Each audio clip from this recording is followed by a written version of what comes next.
વડોદરામાં યોજાયેલ આંતરરાષ્ટ્રીય દિવ્યાંગ દિવસની ઉજવણી ચાલો મારી ક્ષમતા સાથે ભળીએ થીમ પર રાખવામાં આવી હતી, જેમાં પ્રાર્થના બાદ દિવ્યાંગ વિદ્યાર્થીઓ દ્વારા નૃત્ય ભજવવામાં આવ્યું હતું।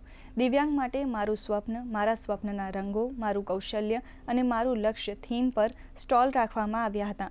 આ કાર્યક્રમનો મુખ્ય હેતુ દિવ્યાંગ બાળકોમાં રહેલી અનોખી શક્તિઓ, આત્મવિશ્વાસ અને સર્જનાત્મકતાને ઉજાગર કરવાનો છે। આ એક એવો પ્રયાસ છે કે જેમાં દરેક બાળકને શિક્ષણ અને જીવનની દરેક કળા શીખીને સમાજમાં પગભર અને આત્મનિર્ભર બનવાની પ્રેરણા મળે।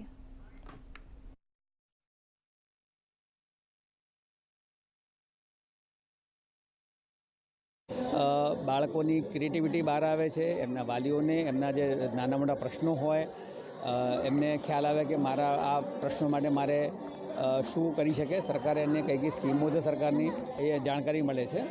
એટલે ઓવરઓલ આ 3 ડિસેમ્બર છે વિશ્વ દિવ્યાંગતા દિવસ, એ નિમિત્તે આનું પહેલું આયોજન છે।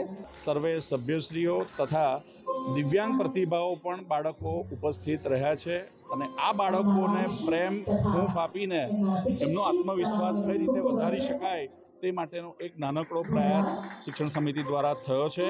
અને આ કાર્યક્રમ અન્વયે અમે લોકોએ બાળકોને મનોરંજન મળી શકે તેવી આર્ટ એન્ડ ક્રાફ્ટની પ્રવૃત્તિ, ટેટોની પ્રવૃત્તિ, તેમના દ્વારા કલાત્મક રીતે તેમનું પ્રદર્શન કે નિદર્શન કઈ રીતે થઈ શકે તે પ્રકારની તમામ પ્રવૃત્તિઓનું આ પરિસરમાં આયોજન કરવામાં આવ્યું છે।